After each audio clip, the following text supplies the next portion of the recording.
Bonjour tout le monde. Alors, la vidéo précédente, on a vu comment calculer la rentabilité et le risque. Et dans cette vidéo, on va voir l'importance de la diversification d'un portefeuille et on va aussi voir comment mesurer le risque systématique. Finalement, on va construire un portefeuille efficient. Dans cette figure, et prenons l'exemple des grandes capitalisations, il est clair qu'ils sont plus volatiles, mais avec une rentabilité élevée par rapport aux bons de trésor.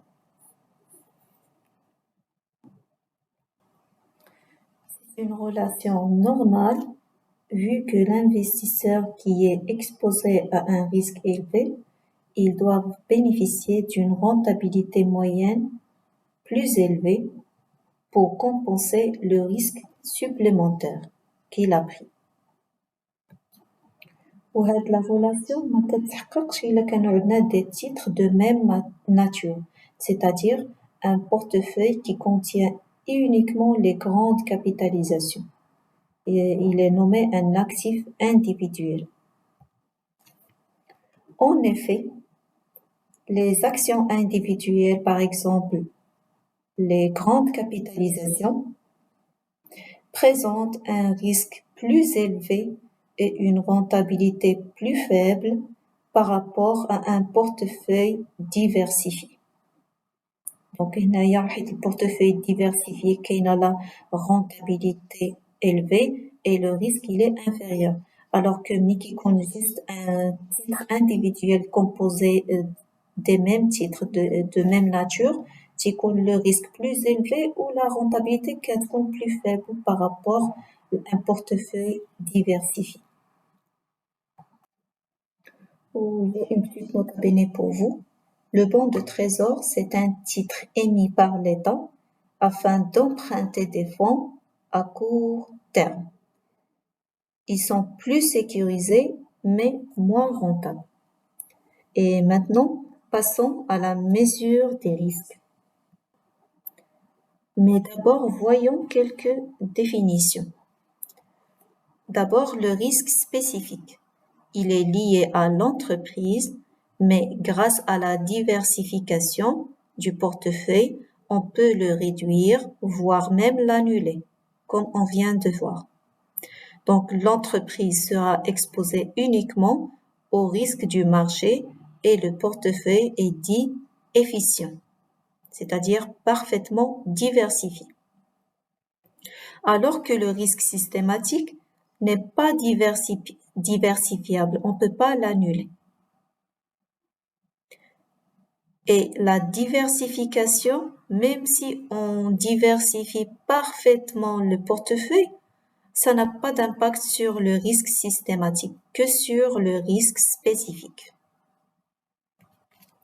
Pour la prime de risque, c'est la rémunération sur le risque pris par un investisseur.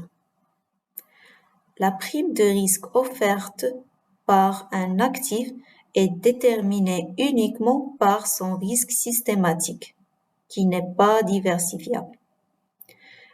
Elle ne dépend pas du risque spécifique, c'est-à-dire l'investisseur ou le risque spécifique par la diversification du portefeuille.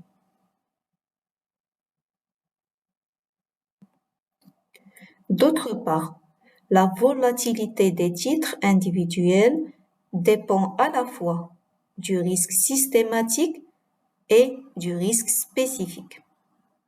Bien évidemment, ces risques ne sont pas rémunérés par le marché, mais supportés uniquement par l'investisseur. Tout d'abord, on va voir comment identifier le risque systématique, aussi appelé le portefeuille de marché. Donc, la mesure du risque systématique consiste à évaluer la sensibilité de l'action au choc systématique.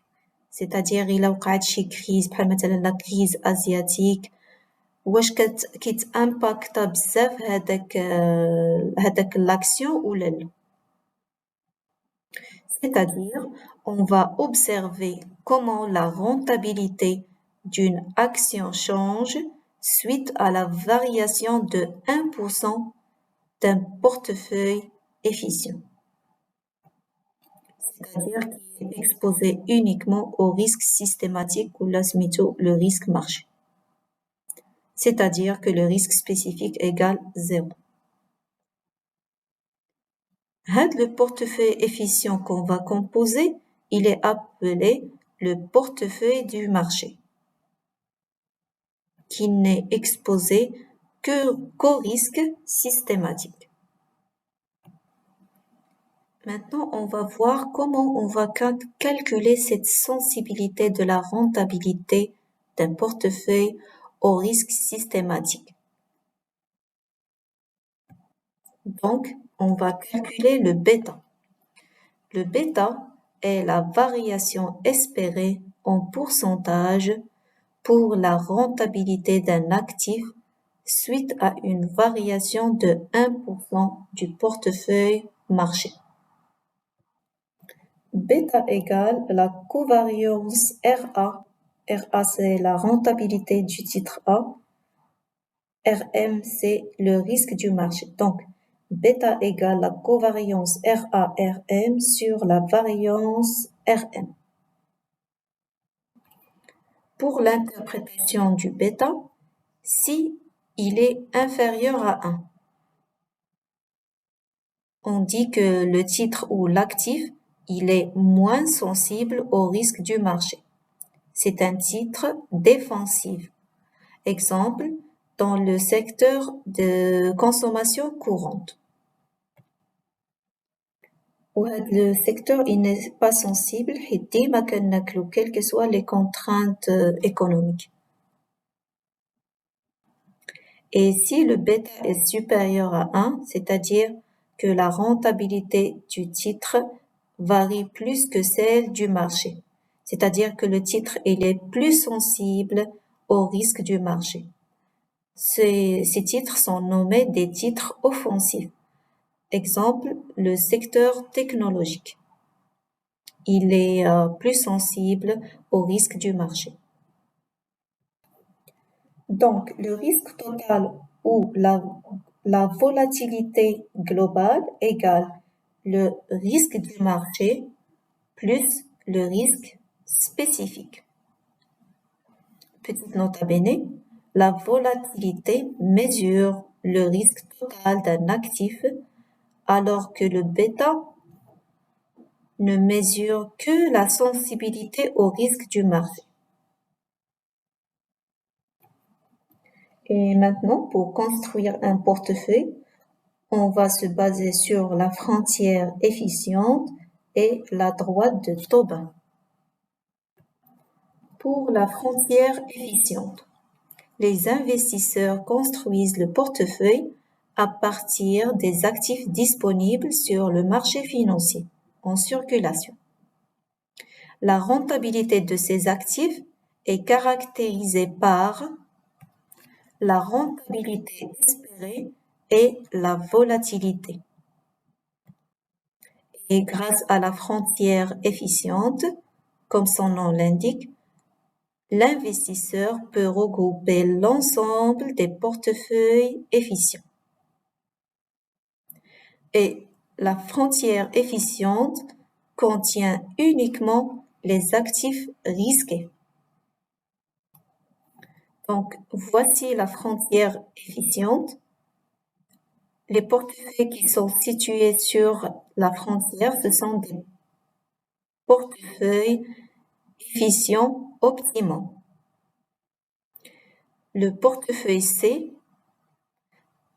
c'est un portefeuille efficient avec le minimum de risque. C'est-à-dire là, le risque ils sont plus élevés, alors que le minimum de risque.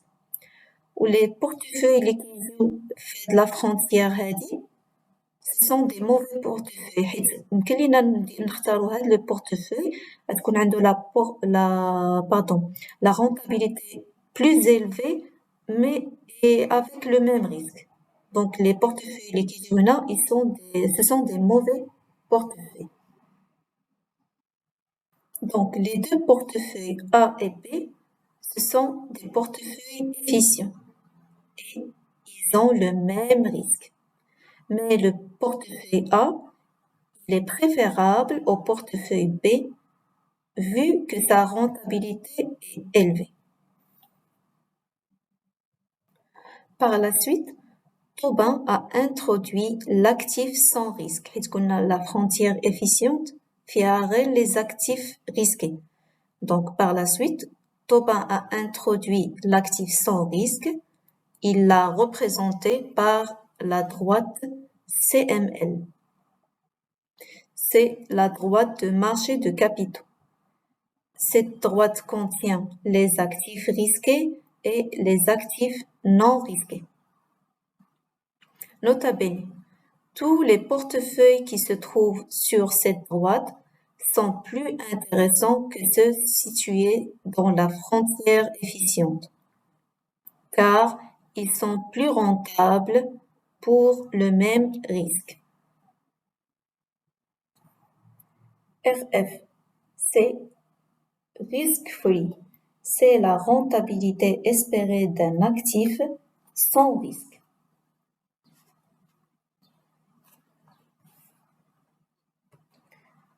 Bien sûr, la rentabilité, elle est certaine. Donc, risk-free, il est aussi appelé le taux sans risque. Pour le portefeuille M, c'est le portefeuille marché super efficient, car il est exposé uniquement au risque de marché. Nota bene, l'effet de levier, c'est le fait de s'endetter pour augmenter la capacité d'investissement. Ici, on est dans une situation d'emprunt. Et ici, si le portefeuille est situé ici, on est dans une situation de prêt. Le portefeuille M est dit un portefeuille super efficient qui maximise le ratio de Sharpe. Ce ratio. Donc, on a bien compris que la composition du portefeuille est une combinaison entre l'actif sans risque, RF, et le portefeuille super efficient, M. Donc, à dire la formule, la rentabilité du portefeuille,